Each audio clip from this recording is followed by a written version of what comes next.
check. Hey, everybody. It's good to see y'all. I am the impromptu host. My name is Wes until our real host gets here.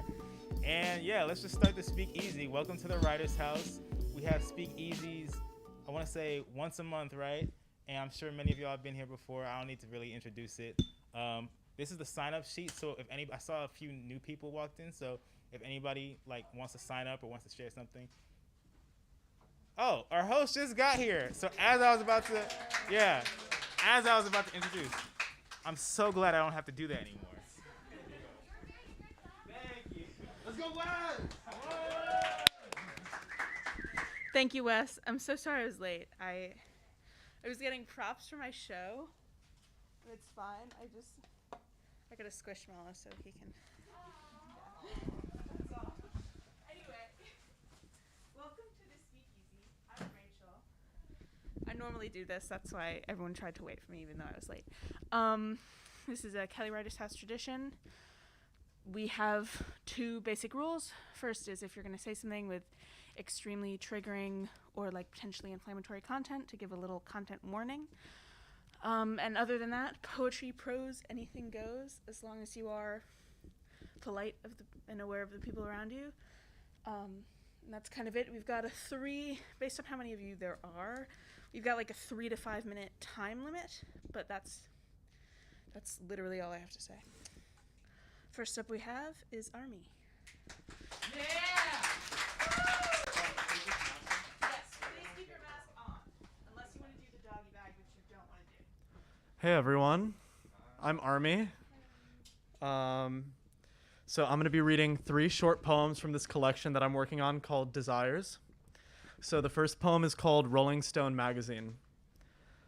They say I'll have my wisdom forever and a day until I leave and they all rot away into brown mush and worm food. I say that sounds pretty nice. Mick Jagger said he snorted all of Columbia. They told me at school not to do drugs. But Mick Jagger is pretty cool, so maybe I will snort all of Columbia too. It's the first poem. My second poem is called Mechanization of the Transgender Body. I want my bones to be carbon fiber so I can't ever be hurt by someone, or anything for that matter. Maybe I'll have an iron heart, or I'll have big claws and razor-sharp teeth. Don't mess with me. Angel wings, so I can fly away from here. I'll sit on a cloud, and they'll worship me. I'll be your mechanical Athena, Aphrodite, Zeus, Apollo, and Persephone. And this last poem is called I Can't Remember Being a Child. When I was a child, I rolled down hills and pretended to be a cow. I ate grass and mooed so that my mother would know I wasn't a child but had spots in 2 stomachs to mow the hill's grass. My friends were Wolfie, Kevin, and Nolan. Wolfie, a stuffed wolf, would eat grass. I had to tell my mother that he was a cow too. I left them on a hill of grass. I'm not sure if they were real. We left in a big U-Haul. Drove past the hill where I would eat grass and play with my friends.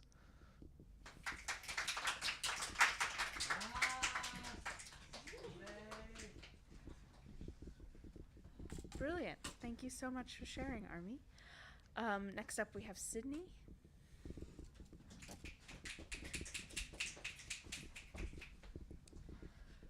Okay, hi guys. I have a short story that it is for a fiction class, but I'm gonna run it by you guys first. We all watched her disappear behind the clock's face. None of us would admit it, of course, but how often was a new timekeeper chosen? No, really, how often? Do you know? We can't remember. It's been so long. So long. The dark current of townspeople slowed as if winding down. Everyone kept their eyes down. No, we saw. We know we shouldn't have. You won't tell, will you? As the girl emerged above the 12 to meet the old timekeeper as he made his final round. The clock loomed above the gray stone streets, above the hunched, black-clad shoulders and low caps. Above all the obligations and schedules and chores and the drudgery of being, the clock simply was. And it was the timekeeper's job to keep it from leaving all of us behind. After all, we were the only ones left. Any of us who ventured close to the edges of town saw nothing. Nothing past our flattened cobblestones and ashen walls. Only dusty earth for as far as we dared to look. Our elder says that the others lost control of their clocks as they ran off without them, their hands spinning and spinning until the people all turned back into dust and were blown away. Hence the old saying, lose the hand, lose your life. We must be lucky to have had such good timekeepers for so long. The elder watched the hand pass from the old timekeeper to the girl behind the clock face. He had chosen her so carefully, so very carefully. His life and the townspeople's depended on her performance. He'd been in the clock tower for as long as he can remember, keeping watch over his town and its people's lives and routines and deaths. He watched the clock hands turn, a predictable overlay to the repetitive view of comings, goings, and leavings. Long ago, he'd grown weary of seeing everyone's pale, worried faces every time they looked at the clock, always waiting for something. For a meeting or the end of a meeting, to be scolded for being late, for another who said they'd be here 5 minutes ago. So he told them to stop looking, that the clock would take care of them. What they were waiting for would always come to pass, no matter if it was a beginning or an end, and that knowing the time would not change what happens. And they listened as far as he knew. Now, he just watches over the gray shuffling of his progeny, but he's tired now. He's always been tired, for as long as he's been in this tower. So tired, he wishes he could just stop. The crowd stopped, not suddenly, but as if all their inertia had been used up. They were moving until they weren't. We just want to see the change. The girl took the hand from the old timekeeper and stepped into the clock's face. Eyes were on her from both directions, but she believed herself alone in knowing that moment. Her grip on the hand was strong, but the hand pulled her arm, felt like it was pulling it out of its socket. She didn't know it would fight her this hard. She needed to give her first minute just 6 degrees clockwise, so she inched that direction, 1 second at a time. The clock was so strong, much stronger than her, and the elder knew it would be too much. He waited. We held our breath, waiting for the first minute given to us by this new timekeeper. We would feel it more than seeing it, feel the energy seep back into our legs, or the tiredness. We were of all ages, of course, and always had been. The tingling came, our toes twitched, our breath seeped back into our lungs and out, and in and out and in, and wait, no, wait, too fast, we can't keep up. The elder felt the girl slip, watched the hand whip her by the 12 all the way, the way one might absent-mindedly spin a ball on the end of a string. Careless, but faster and faster until the string ran out and you had to start again. He was impressed she was still holding on. He must have overestimated her weakness, but it was far too late for her to recover. He felt his breath slow and his muscles back away from between his skin and bone. We grow up and grow and grow and grow old, and our bodies expand and contract, full then thin, our days like minutes, our routines in a breath. We know the wishes of youth and the regrets of age, and they happen so close together like a clap. We cannot savor, we cannot wait. Our bones feel too light and our limbs shiver, and we see the hands spinning and spinning our lives away, and our skin to dust. Is this what it was like? To die, the elder's only wish. And here it was, finally, his end. An end to the watching and waiting for a change that never came. He breathed a blissful sigh and stopped.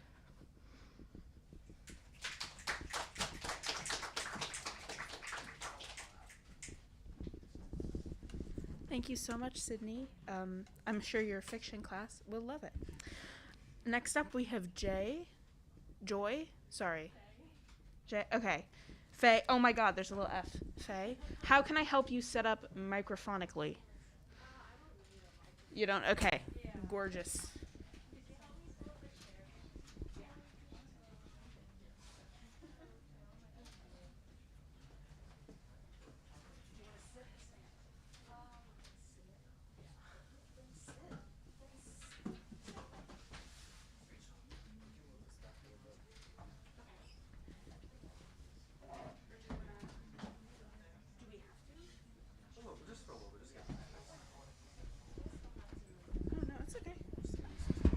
Some elbow room. I may not know much, but I know you need your elbows.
You got it, Faye? Do you need help with the stand? Okay, cool. Thank you so much. That was the coolest thing I've ever seen. It was exciting and utterly lovely and wonderful. Next up, we have Gabs.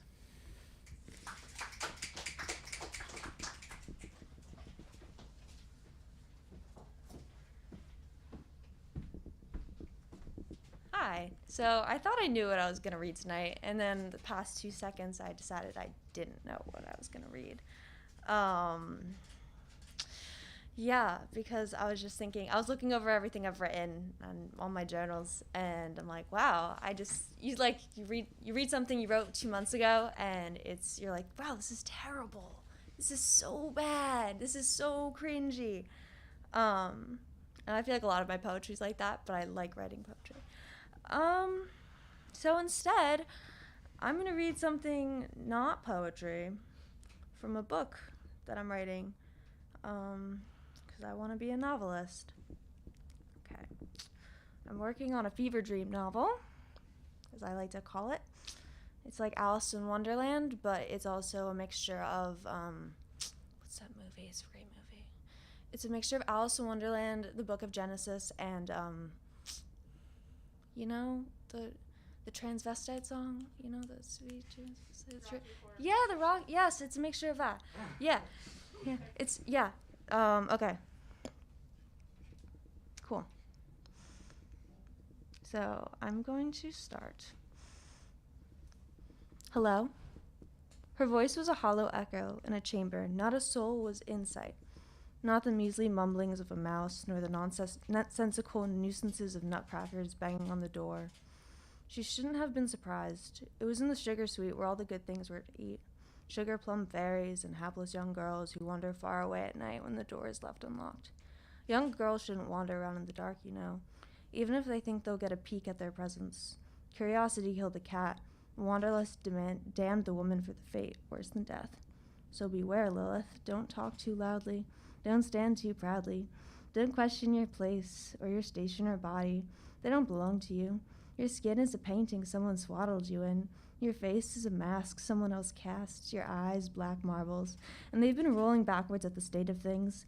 Your heart is a red pulsing plea for little death, and your hair, you should have seen it coming, little girl, wandering in the room when no one was looking, while danger was hiding and demons were lurking. You have ought to cover your loose black wild curls that move restlessly in the autumnal wind. You asked for it the moment you opened the door. Don't cry, little girl, or say it's unfair. You asked for it. Hello? No one would answer, Lilith. No, that's a lie. Someone would. Someone severals would. But no one she could recognize. Herself. That's it.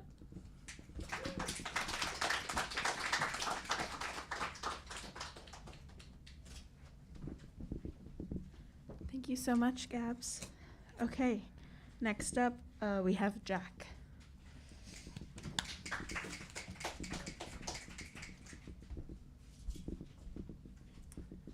Hello. This poem is called Temet Nosca. I do not speak Latin. I learned that from The Matrix. It means know thyself.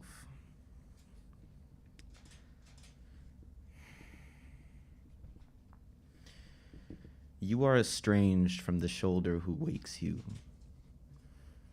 That orange streak of morning nudged open your eyes. Rays lifted like fingers to cradle your vision far from green leather, school bus rockabys mumbled indifference to unyielding blue. But road to windows, jagged realities rattled old pains against your distant gaze. So you turned to immediacy and stepped off the school bus, left dawn before day with a half-hearted promise. Now you blink in the dark like your bedroom window, forehead nodding and shutters like potholes, memories buzzing in indigo jolts between where you've been and where you are. The distance within you, the lone explanation for why you would leave and where you'd be going, you strain to retrace in your tired routine, what sunrise has already seen in her eyes on your story, but squinting gives way to blindness under empty, daylit sheets. Delirium echoes like recognition that everything unknown is somehow familiar. Your voice, once raised to ripping over rumble, grinning like good trouble, you screamed playground politics until nonsensical rasps took you to sunset, bathed your face in tomorrow, whether it comes or not. You have grown old 1,000 times, seen worlds people would not believe.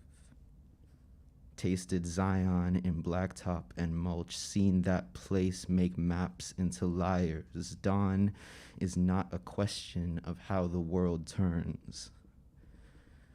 Between the privileged axis of infinity and the rattling expanse of this endless earth, your forgotten love lights horizons. You still stir at the orange streak of what could be, hovering over your rockabye eyes, closed in blissful anger to what already was.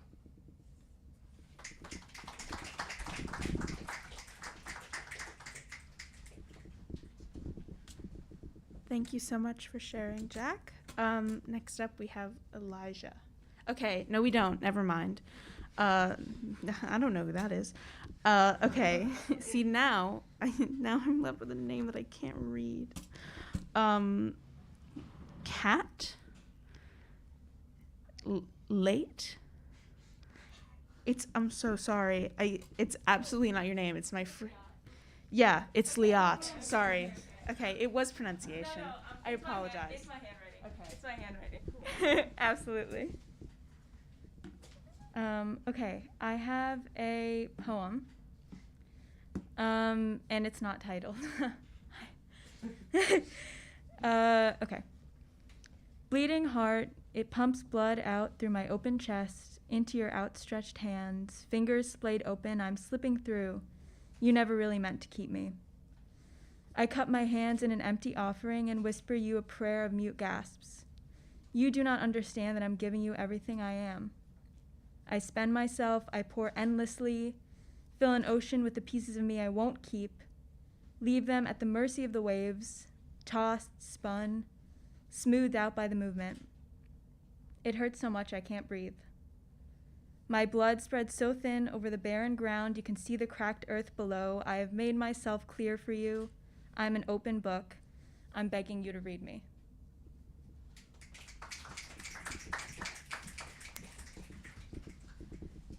Thank you so much, Liat. That was delightful. Okay. I'm looking at all of you dead in the eyes. There's no one else on the sign-up sheet except for one person who didn't want to go anymore. So, would anyone... Yeah, you.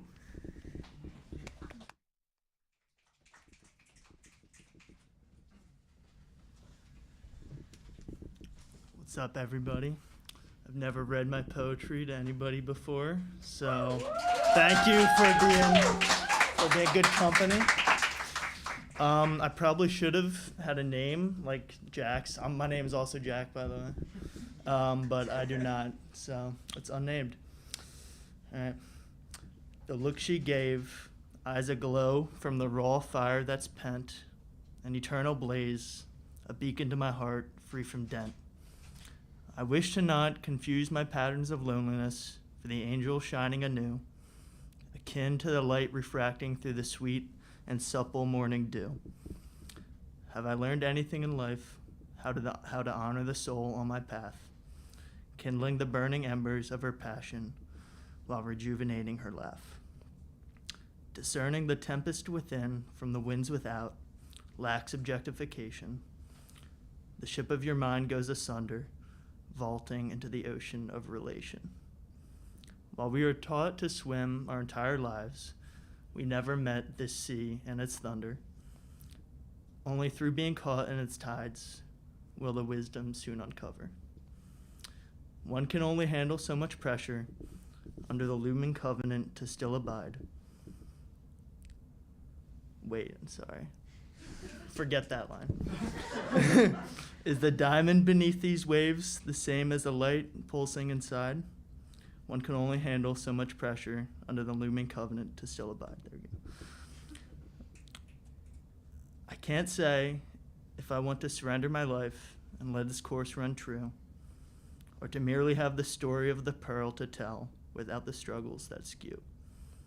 It seems as if I've been granted the cyclic revolutions my spirit's longed for. All there is to do is hold the chalice to my lips and feel her heat reach my core. Thank you.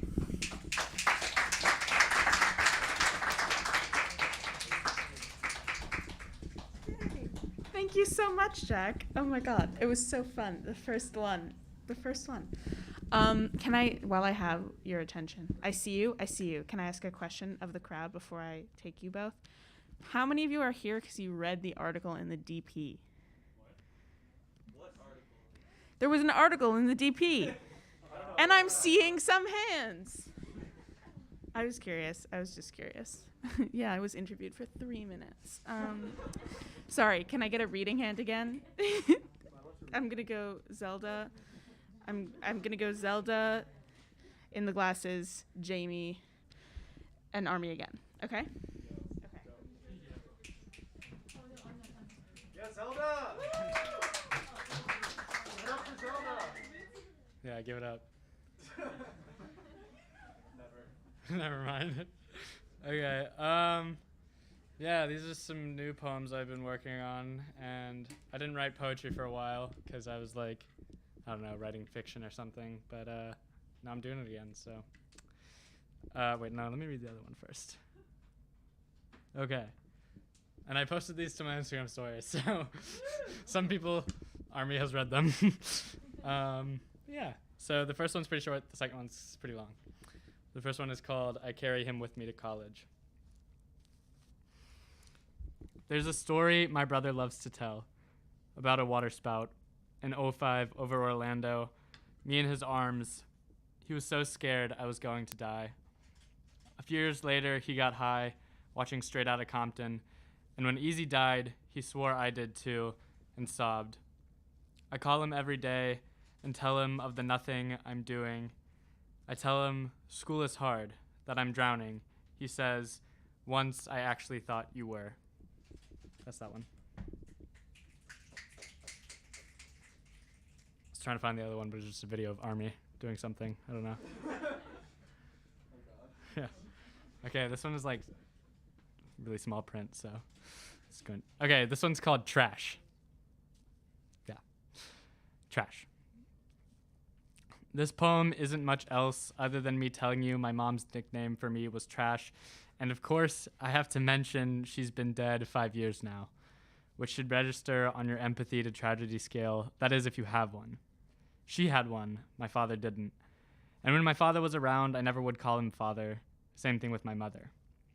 And anyway, my cousin found a photo album the other day of all us, whole big family, 4 brothers, 2 parents. I say 4 brothers because at the time, I was a boy in a stuffy collar, maybe 5 years old. And there's a lot of things I can only say in poems, cheesy things like, I miss you. And let me explain something. My mom was the good one, my dad the bad one. And it's so easy to say that because when she called me trash, I knew it was out of love. I knew it was because that was my after-dinner chore, like Alex was dishes and Chandler wiped the counters, and Connor, please just get out of the kitchen, please. And I feel like I've been writing this poem my whole life because mine didn't start until hers ended. My mom, whose birthstone was peridot, which I only know because I looked it up some 3 years ago in an attempt to get a girl I liked to think I knew my birth chart. And another thing, my mom wasn't alive when Trump was president, or Biden for that matter, wasn't alive for COVID, for the virtual endless wars we've almost gotten ourselves into. That is to say, she was on this earth briefly, and she was gorgeous the whole entire time, like Ocean Vuong's Earth. 48 beautiful years, but for me, 13. And while she was on this earth, my job was something very simple. Give her chocolate and a Valentine on Valentine's Day, a card on Mother's Day, something she'd like on her birthday, jewelry, and most importantly, to find something sweet in taking out the trash after dinner.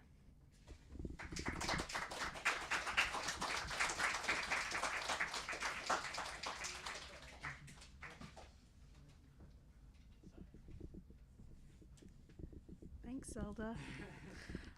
Okay. I was here, and then do you still want to go? No, I was raising my hand for the DP. Oh, okay. Great. Thank God, though. That's so nice. Jamie, did you want to read, or did you find out about this from the DP article? I've heard about this before. Okay, great. Jamie. Oh my God, let's go. So McKenna didn't want to read this. But no, it's a story I wrote in 4th grade. My third street school elementary adventures.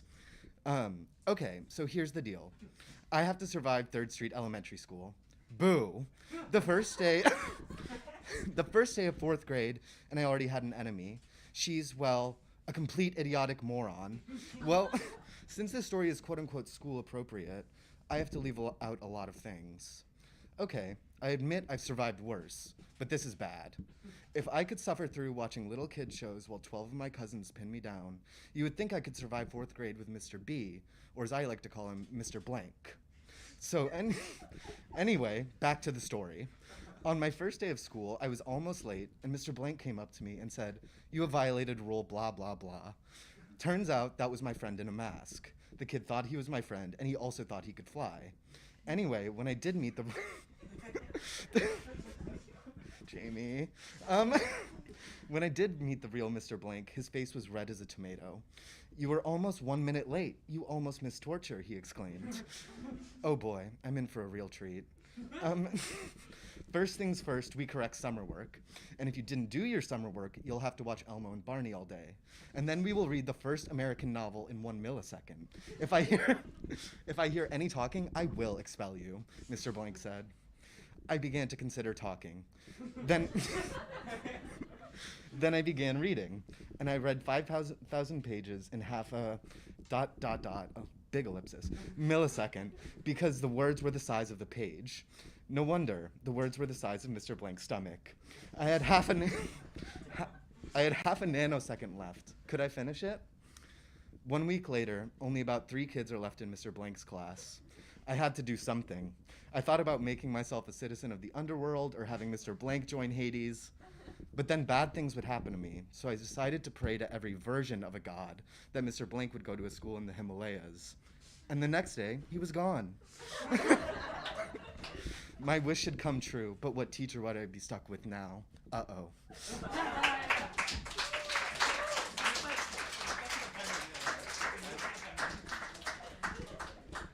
Riotous, raucous, youthful, ecstatic. I have questions. Can I ask some reading comprehension questions? What is the great American novel according to you in 4th grade? I don't know, man. Whatever I wasn't allowed to check out in the 5th grade. That's a mood. I feel like I thought it was Moby Dick when I was in 4th grade. It's up there. Any other questions that they have to answer? No, I had an anecdote, but I think I'm going to sit on it for now. Army, would you like to read again?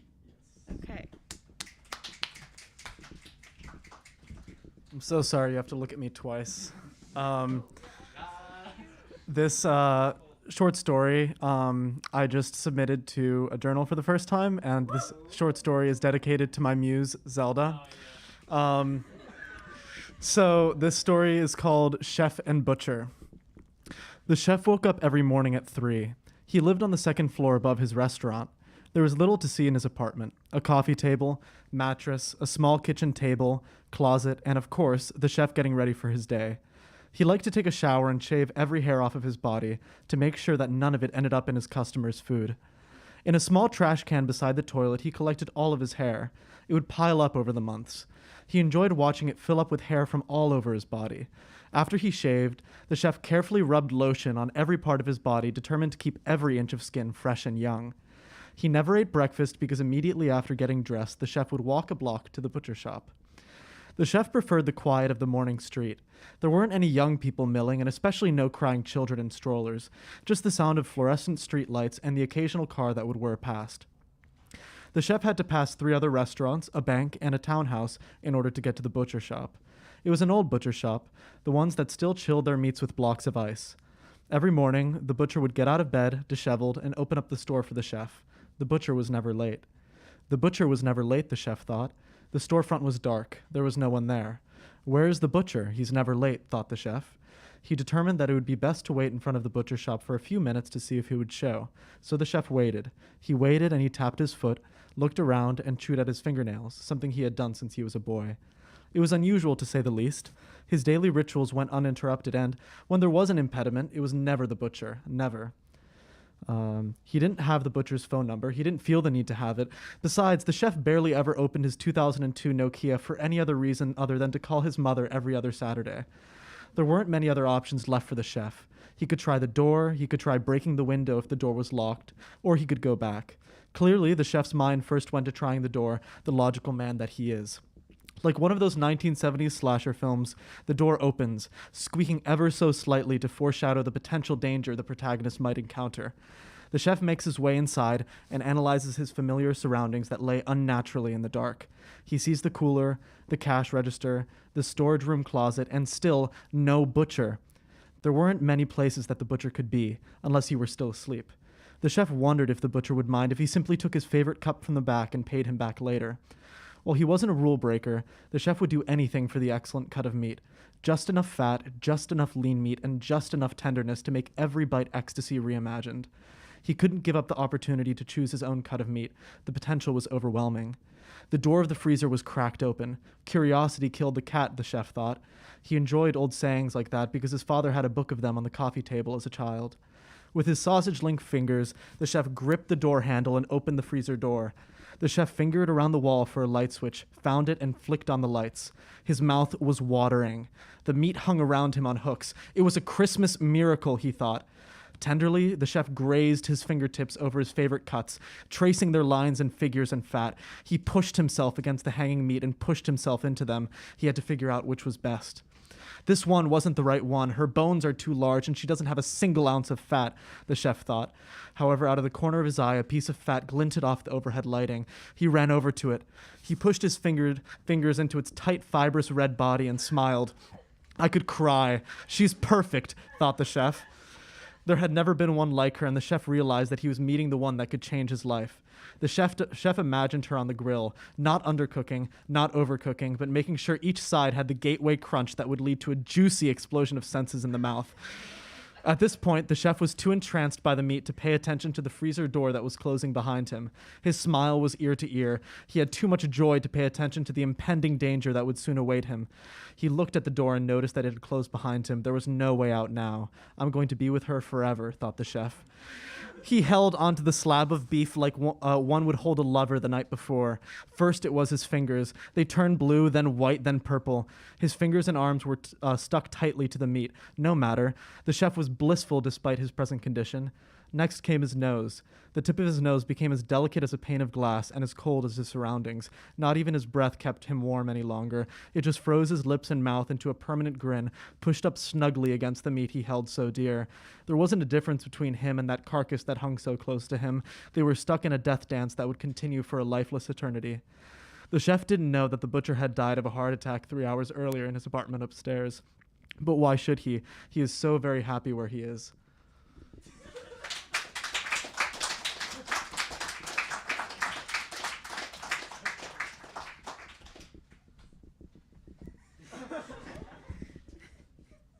I know so much about you both now.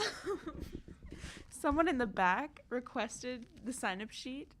It's you. And I didn't give it to you because I was like, oh, I can just call to you. But then I forgot to ask what your name was. So that's me doing this right now. Hello. Da-da-da-da. He's coming up. Da-da-da-da. Oh, goodness.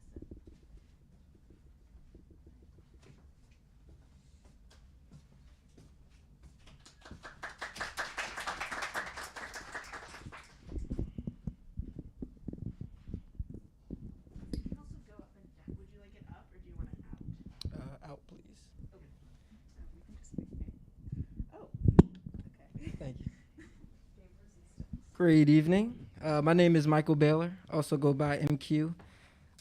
Is this only poetry, or are we allowed to perform actual songs?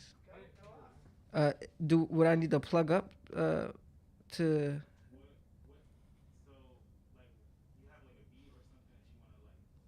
Yeah. Okay. What's the best email or?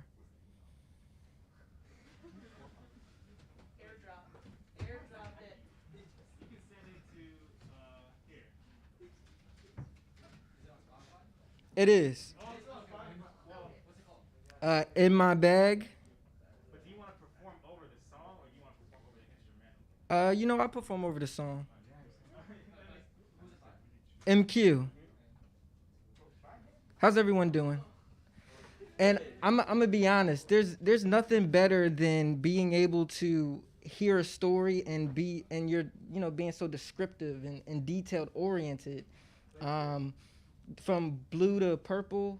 I mean, like I actually white, blue to purple. Like I was able to see the meat in the mouth. I mean, the juices. I mean, no, this stuff is amazing. You know, this is the type of, the wordplay, the creativity, and to be able to take me through that.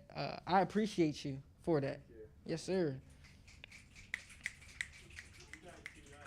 Oh, let's go, man. Let's go. Let's go. This is called In My Bag. Feel free to look it up on Spotify, Apple Music, Shazam it. Share it with your friends. There's a music video out on YouTube called MQ In My Bag. And we're gonna have fun. Yeah. I'm back with another one. And MQ. Yeah.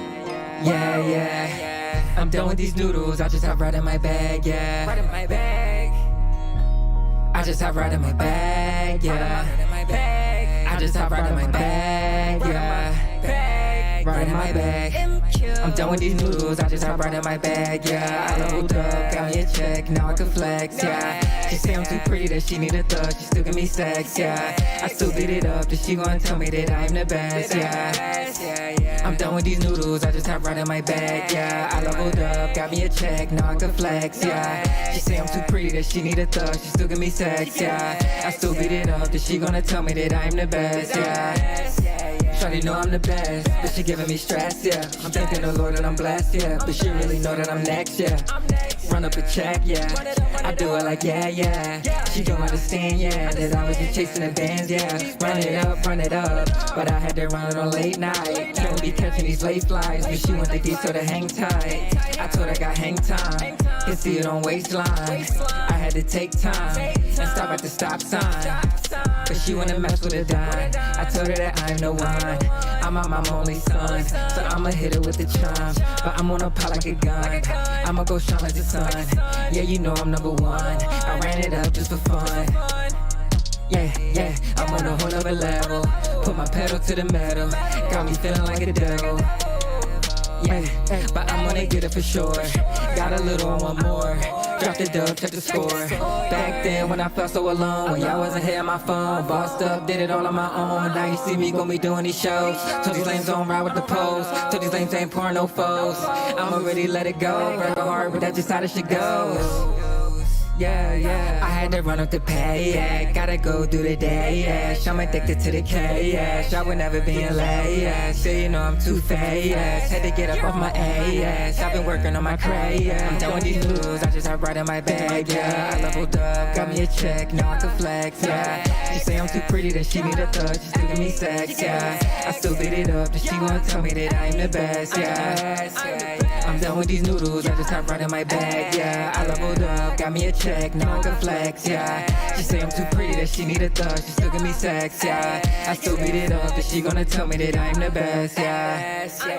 I'm done with these noodles, I just hop right in my bag, yeah. I leveled up, got me a check. check, now I can flex, yeah. She say I'm too pretty, that she need a thug, she still give me sex, yeah. I still beat it up, and she gonna tell me that I am the best, yeah. I'm done with these noodles, I just hop right in my bag, yeah. I leveled up, got me a check, now I can flex, yeah. She say I'm too pretty, that she need a thug, she still give me sex, yeah. I still beat it up, and she gonna tell me that I am the best, yeah. I'm the best, best, best. I am the best, best, best. I am the best, best, best. And that's when the rest, say it from my chest, chest, chest, chest. Thank you. Thank you. I appreciate you. And just because we are poetic, I did want to do a poem that I did write, if that's okay. All right. This is called I'm a Black Man, simply because I'm a black man. All right, let's get it. I'm a black man, I have feelings. Man, I'm tired of these race wars and these killings. Only if I could tell you how I'm feeling. You know, my pen is my pain, and now it's out here spilling. So what's fake and what's real? Because nowadays I feel like they want to have me killed. I don't know if they're doing it for the thrill, but it's getting me scared, and I'm getting some chills. But I'm lacking patience watching this mass incarceration. What happened to Emancipation Proclamation? Free all my slaves. I think I need President Lincoln. I'm a black man. How many times do I have to say it? My mama praying, dad praying, sisters praying, cousins praying, grandma praying, whole family praying, because they want me to get home safely. I just hope that I just get home safely. I'm praying to the Lord up above that he puts an end to all of this stuff. I mean, what happened to love? I'm hoping we can push the hate and give out hugs. But I guess that seems far-fetched. They don't want me to go far, but they want me to fetch? Now tell me, how am I supposed to feel blessed when I'm not even considered equal to the rest? Now my mama stressed and my dad working. The cops killed me, now my family hurting. What happened to serve and protect? Oh, they killing all the blacks. See, it's serve and neglect. This is a worldwide issue. This is a Black Lives issue. So stop crying and get a tissue, because not even the whites are going to miss you. Now listen, I'm not trying to be rude, but I'm just tired of these cops not caring about you. They say put your hands up. We put our hands up too. Next thing you know, they're going to put 10 bullets in you. Everything is not fine. How a little kid get killed at the age of 9? The one to claim how every black man is lying. Well, we do got to stop all these black on black crimes, because me and you, all of us, me and you, we are one of a kind. So it's only right we got to let our light shine. We all got to do it for the divine, but it seems they're always trying to take what's mine. Now, I'm not really trying to talk about it, but you know I have to talk about it, because these cops stay lofting. What, they want me buried in a coffin and have my mama coughing? I know I said it often. I'm a black man. I got to say it loud. I got to stand up, and I got to be proud. But these cops keep wilding. All I ever hear is sirens. I'm a product of my environment. I don't want to hear no sirens. All I want to hear is silence. I'm a black man so stylish. Like my daddy, I'm so polished. Now I'm standing at this altar trying to preach the word like Reverend Dr. E. Waller. I'm a black man. I have feelings. Thank you.